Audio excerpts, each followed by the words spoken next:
to talk to you about a piece of research we've been doing. We'll cover a few buzzwords that I'm sure you've all heard recently, and try and delve into a little bit around what they are and what we're talking about when we're looking at them, and why we're looking at them and so on. So this brings us onto our presentation. So whether we embrace it or not, more and more devices, consumer devices, are connecting to the internet. So as kind of Owen's probably put a little bit of a wind up you on the corporate environment, I'm going to make you paranoid to go home here, is my job today. So these are things you can go to PC World, Currys, Amazon. I've spent hours on Amazon looking at these things. It's brilliant. You can get flying ones. I'll come to those later. But they all want to connect to the internet. They all want your Wi-Fi credentials. They all want to have their own Wi-Fi hotspots or connect via other wireless protocols to each other and talk to each other and talk to the internet and talk to anybody they can. Talk to Facebook. That scares the hell out of me.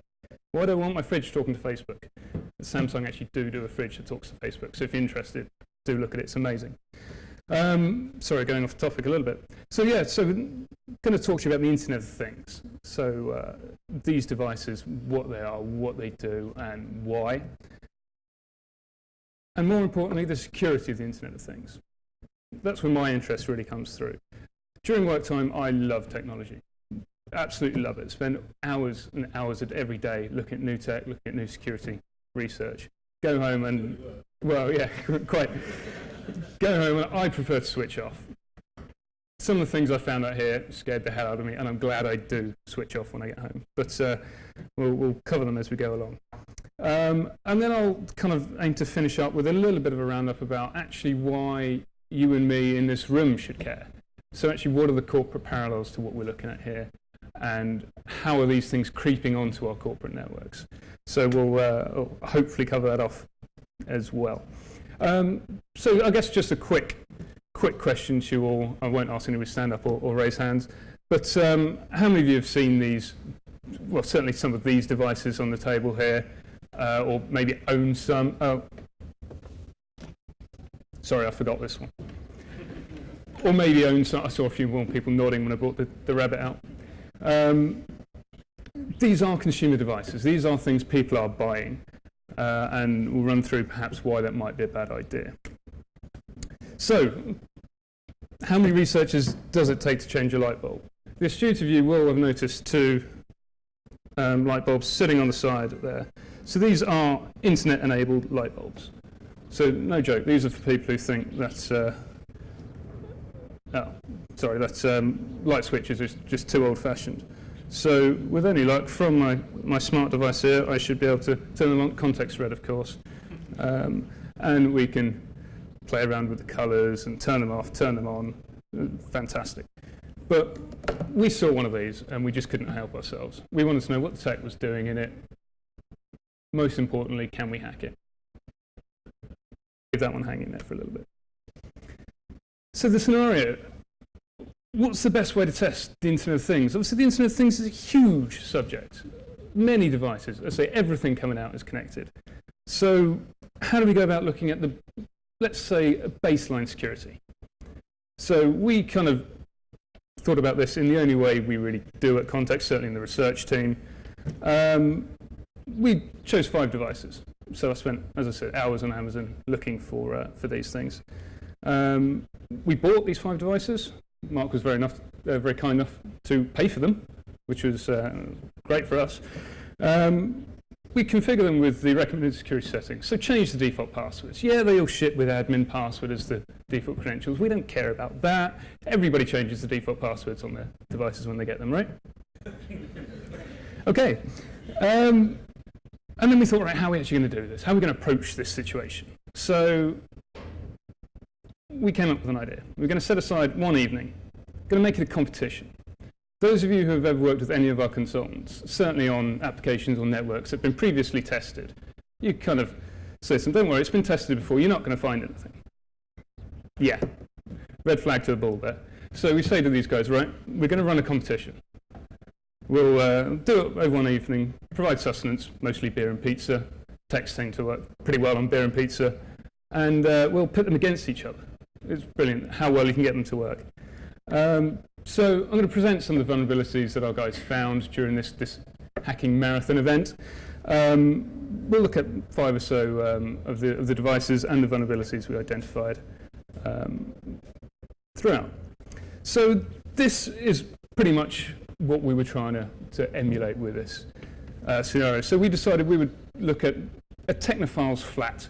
So all the mod cons and gadgets we would want to fill his flat with. So I'll run through some. So we've already demonstrated light bulbs, one of my favourites.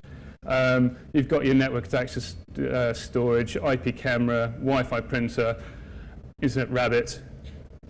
Obviously my favourite, but we'll come on to that. So yeah, we're kind of looking at these and deciding these are the devices we're going to put on our network. What overall security impact does that have to the network, and each of the individual devices of themselves. So we set up a secure Wi-Fi network. Obviously secure, we're a secure company, we wouldn't do it any other way. And connected these devices. So the first challenge, how do you get access to the network? So let me go back to my light bulbs. So as I say, it's branded as the reinvented light bulb, because light switches are so 20th century, I can't keep up. Remote controlled by a smart device, so I showed you turning it on and off with my phone, changing colour, all the rest of it. And these are actually really cool devices. So these talk to each other. These devices actively communicate. So I only need to be able to see one of them with my Wi-Fi network, in fact, and it'll relay the message to all the others. So if those devices were, I don't know, reasonable distance apart, I would send the turn on command to the device I can see.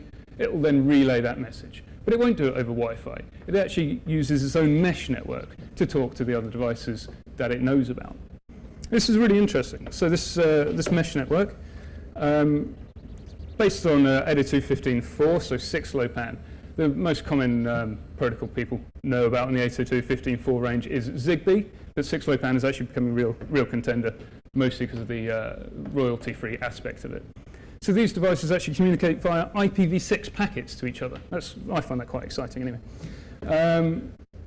Vendor's website. The vendor's website are great for nuggets of and quotes when you're doing security research and presentations. So it encrypts packets using AES-128. Fantastic. Must be secure. Like this is like banking standard encryption. It's brilliant. The interesting point to note about AES-128 is it's a symmetric encryption cipher. So if you've got the data and you've got the encryption key, you can decrypt it. Hold that in mind.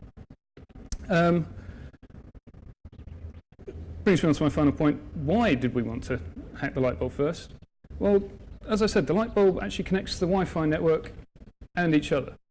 So these things, they're meant to be a mesh network. One of them will always be connected to the Wi-Fi network. If you turn that one off, you still want to be able to turn other lights on and off in your house. You don't want to have one light bulb on the entire time. So these things actually share the Wi-Fi credentials between each other. It's fantastic. You turn off the master one, another one elects to be the master, connects to the Wi-Fi, and you can still control the rest of the bulbs. So the idea of hacking it is we pick up Wi-Fi credentials. I'm going to try and do a demo of this, so please bear with me. This is a little bit untried and tested, but we'll see if these live demos work. Everyone can see my screen now, can't they?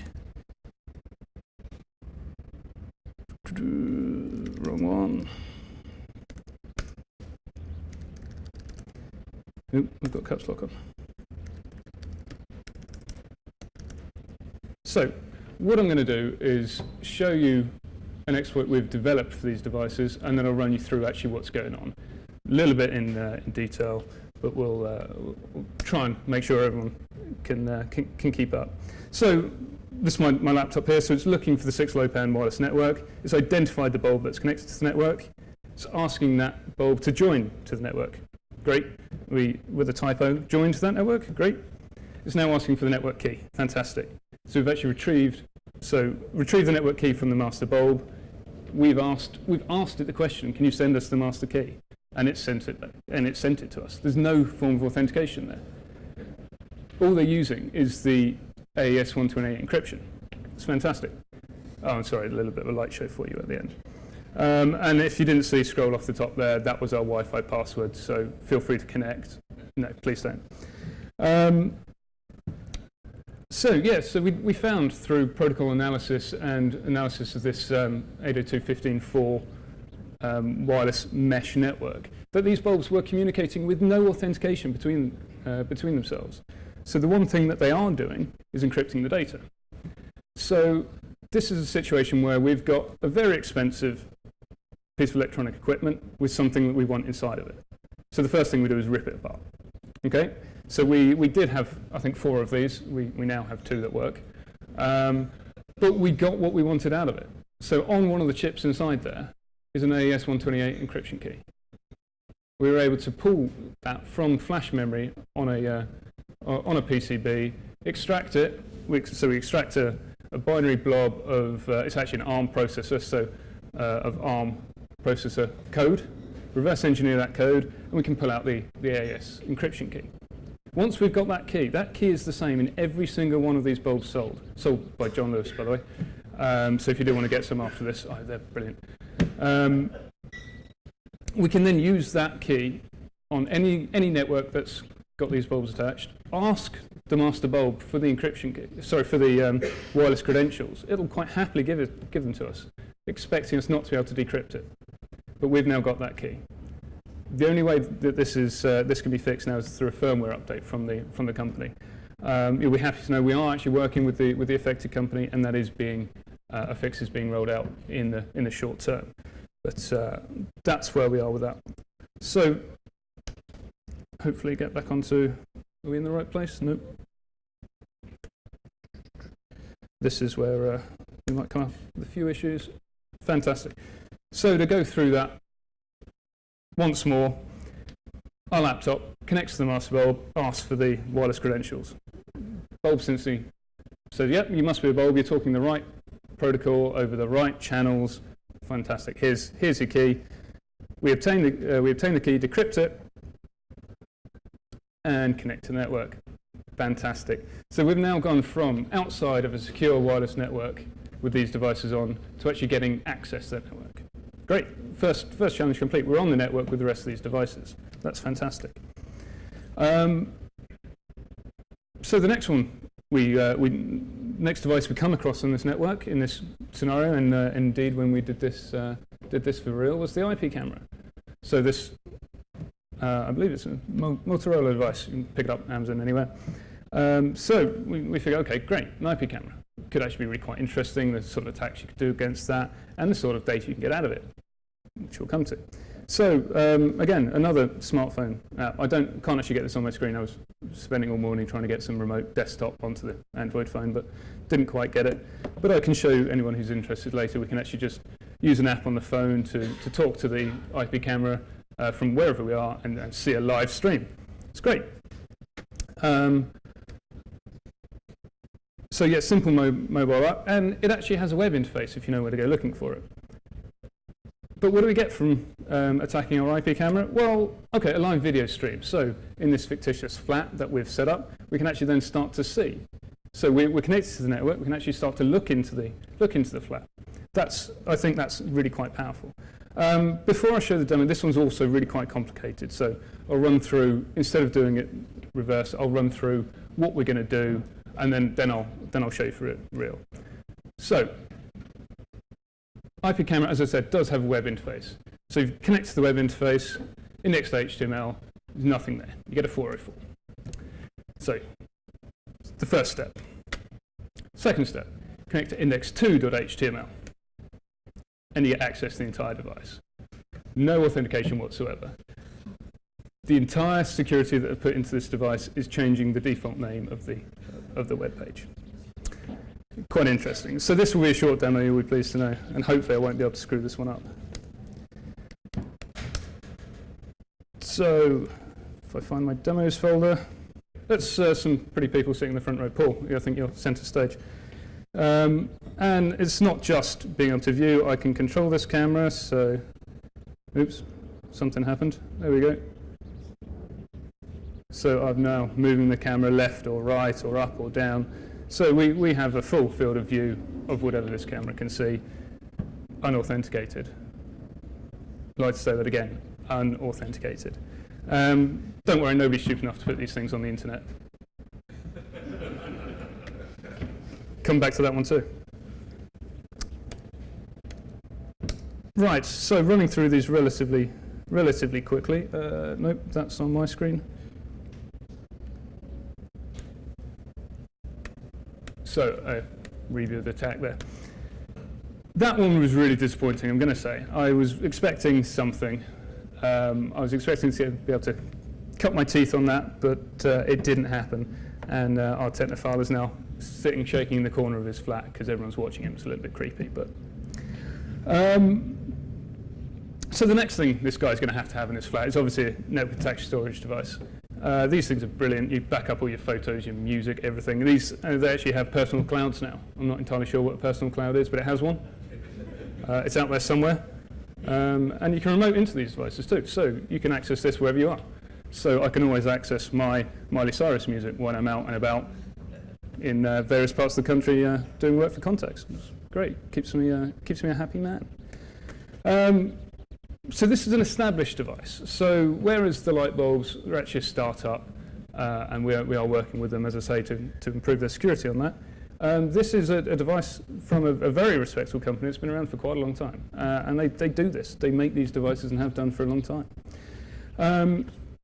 So it's got a simple web interface from the LAN, so you can access files, upload files, download files from the web interface, and also do some actually quite fine-grained administration. So you can set up user groups. Some user groups may only be able to access certain folders or certain files in certain folders. So they do actually have quite comprehensive user and group management. And as their website professes, they can safely share digital files locally and over the internet.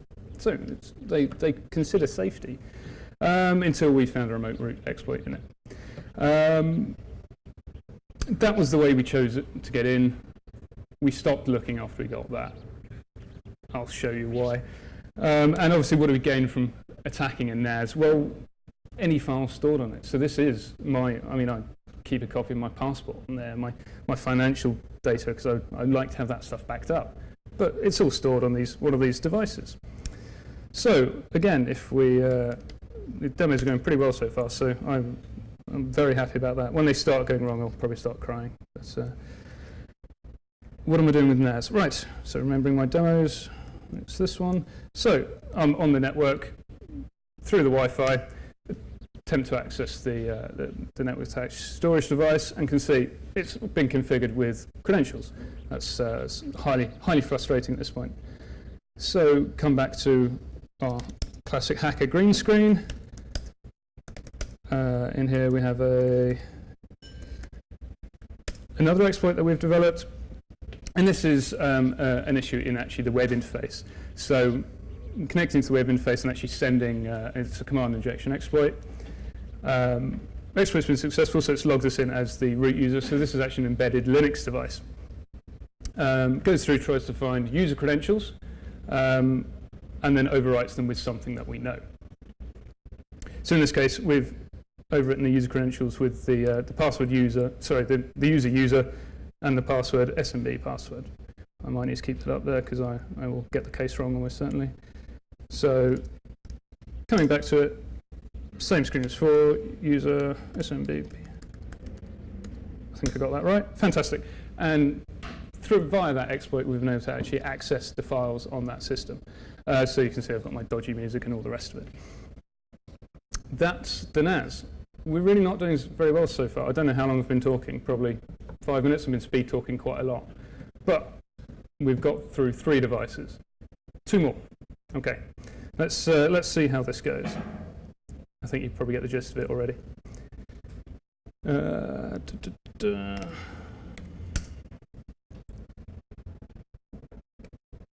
Oh, no. Fantastic. So the printer, surely the printer's secure. Oh dear. So again, this is a kind of pretty much a standard offering for printers these days. It's Wi-Fi enabled, remote printing, so when you're out on the go, you can print something to pick up when you get home. You can print direct from a smart device. You can print to cloud services. You can scan to cloud services. You can scan to email. Any way this is connected that's possible. It is. You can, I believe, print and scan to Facebook if you so desired. Anything interesting we can do here? So I'm skipping ahead slightly, but yeah, actually, if you think about it, we only tend to print documents that are important to us. So yeah, back home it could be a gig ticket, or it could be an application for a credit card. I'll leave you to ponder the kind of corporate ramifications of this for a bit. So this is another device with which we were able to actually get a remote root exploit on. So I kind of skipped over that slightly before, but that's actually exploiting the device to its very core. In this case, literally to its very core. We're able to update the device's firmware with something that we've re-engineered. As I briefly mentioned, this will eventually allow us to see printed and scanned documents. Anyone who's ever dealt with firmware before, certainly in reverse engineering and re-engineering, will know it's quite a hefty beast. So we are talking picking apart processor instructions byte by byte and putting them back together to do what we want. We're not quite at the stage of stealing scanned documents and stealing printed documents, but it's in the works. And I'll mention a little bit about that. The one demo I do have, and this was one of the things that Mike has left us with this context, is we can actually get the screen to display anything we want. So fantastic. Not quite as exciting as we perhaps want, but if I run this, oh, it's gone to sleep. I'll get that one running at the end, but if all of these demos went to plan, it would have been quite amazing. But what we will be able to see there is a firmware image that we've re-engineered to display the context logo and just scan through that on the screen there. Mike's got some pretty big hopes for this. He's currently porting Doom 2 to run on this printer.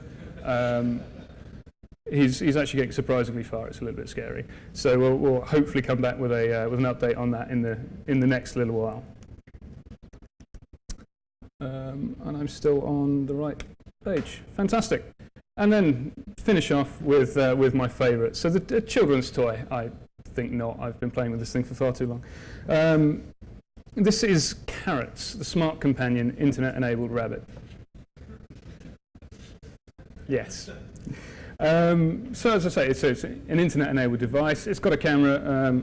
He has actually been gagged. We've been using this in our office where we're not allowed cameras, so I've had to. Anyway. So he's got a camera, microphone, speakers, and he's also got ears. I don't know if you've seen them at the back. The ears, they're brilliant. I'll move that out of the way just so everyone can fully appreciate its majesty. This device makes absolutely no claims on security whatsoever, and it's been the hardest device we found to compromise. I've spent far too much of my life playing with this rabbit. Let me rephrase that. Working on this rabbit. But we got there eventually. So we did find a couple of issues, so an authentication bypass and, once again, a remote root exploit. But what do we gain from hacking a rabbit? Well, actually, surprisingly, quite a lot. So this is, once again, an embedded Linux device. So we can run any, or compile any Linux source code to run on this rabbit. Added to that, we've got the camera, the microphone, the speaker. We can actually do a surprising amount with this. So I think we'll go on to my. Actually, do you need the screen for? You shouldn't need the screen for this. Onto my best demo to date. So unauthenticated ear wiggling. That actually is unauthenticated ear wiggling. Again. Spent a lot of time working with this. So yeah, do people actually use these devices, I guess, is the big question. So I already mentioned the light bulb was built by a startup company. But this startup company actually got nearly 10,000 backers on Kickstarter, so the kind of crowdfunding website. Then we actually bought these two devices from John Lewis in Canary Wharf. These devices are now being sold in commercial or kind of big name stores. The IP camera, after some very, very quick searching, I found about 200 of these accessible on the internet. I didn't go so far as to check if they all had the same issue. I didn't want to see what these were pointed at. But these devices are out there. The NAS, perhaps slightly the most shocking of the lot. 14,000 of these interfaces were found on the internet. This includes the professional edition as well. So they actually make a professional edition of this, which I haven't confirmed it yet, but I'm relatively certain it will have some of the same issues. The printer, I found one on the internet. Okay, that doesn't sound quite as impressive as I was hoping. Yeah, I only found one of those on the internet. There were 42 Amazon reviews though, so somebody's buying them, but didn't manage to find that many of them out there. And the Carrots, my rabbit friend, I guess, has an Android app that's had more than 5,000 downloads, and I swear only a couple of thousand of them were me. So people are using these devices, people are buying these devices and connecting them to their networks, hopefully only their home networks. Surely no corporate networks would have anything like this on. Good. So I've kind of gone through a little bit of how we managed to do this as we went along, but just to, I guess, cover some of the skill sets we were exercising here. So I mentioned with the light bulbs, taking a hacksaw to one and ripping out the microchips and dumping data from them. So that's our hardware hacking skills. Protocol analysis to work out how the network protocols are made up, how they work, and how we can exercise them. ARM processor reverse engineering. So all of these devices, and in the majority of Internet of Things devices, will run ARM processors, very low power processors. Similar sort of processors as you'll get in your phone, different to those you'll find in your laptops and desktop computers. But so using ARM reverse engineering once we've obtained software to reverse engineer it and find vulnerabilities.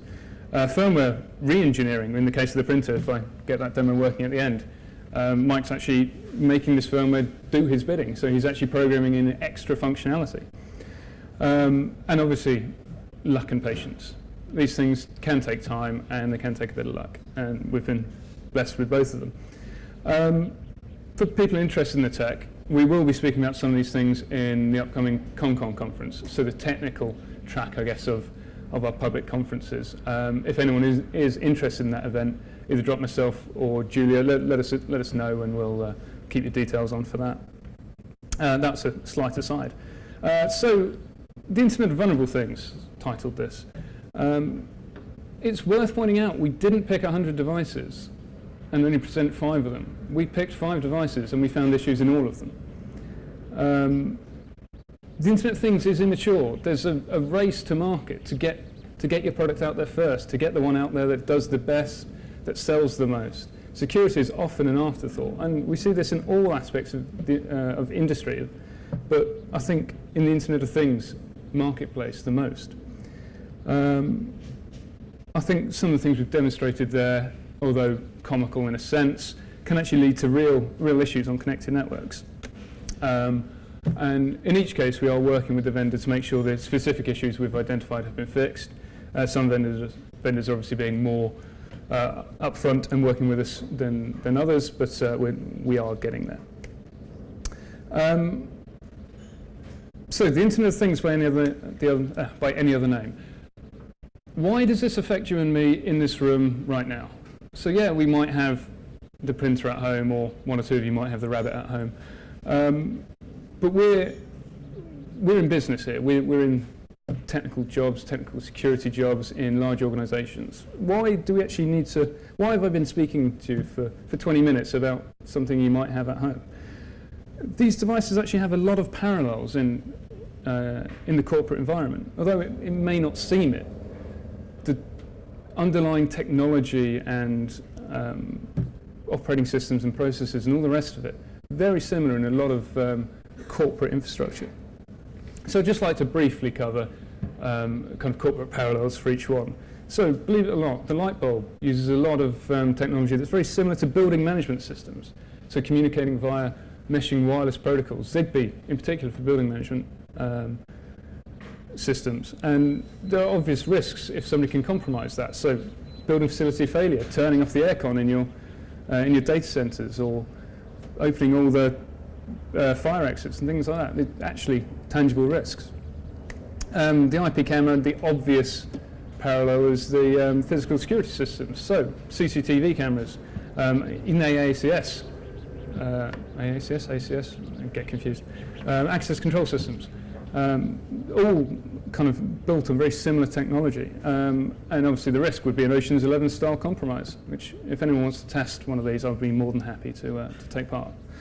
The NAS, we actually have corporate NASs, network storages, SANs, all built on the same technology. So as I mentioned, D-Link actually do a professional version of this box. I'm sure it's running the same software. The Wi-Fi printer is not going to be a hard one to guess. So the network printers, when was the last time, beyond changing the username and password, which we all do on our network printers in the corporate environment, were they tested thoroughly? And as I mentioned, it's only the most sensitive of data that gets printed and scanned. It's something people actually care enough about to print out a copy. It's, by its very nature, it's going to be interesting information to somebody. And Carrots, believe it or not, has very similar functionality to video conferencing systems. So VoIP, your face-to-face video conferencing, all the rest of it, and compromise of voice, again, tends to be quite a sensitive asset. You're listening on sensitive conversations that, with any luck, wouldn't be happening otherwise. So that's a few things to think about. So the Internet of Things, by any other name. So this is a phrase I've kind of bastardized from Shakespeare, I'm afraid. But that which we call the Internet of Things, by any other name, may be just as vulnerable. It's an old name, sorry, a new name for an old concept, embedded devices. They're not as sexy, but they are out there, and they are in your networks. So this is anything from smart TVs, vending machines, believe it or not, embedded Linux in a lot of them, payment systems, IP phones. The list goes on and on and on, and I will keep talking if anyone lets me. Traditional pen testing of networks may not be enough with these devices. Traditional pen testing focuses a lot on known vulnerabilities, not looking at the vulnerabilities that actually exist in a system. So taking it one step further to product and device reviews. That's pretty much where I want to finish. I was hoping to have a great demo at the end where I would get the rabbits singing, the lights flashing. Unfortunately, I've let you down, and I don't have time for that. But I would just like to leave you thinking a little bit on that. Thank you.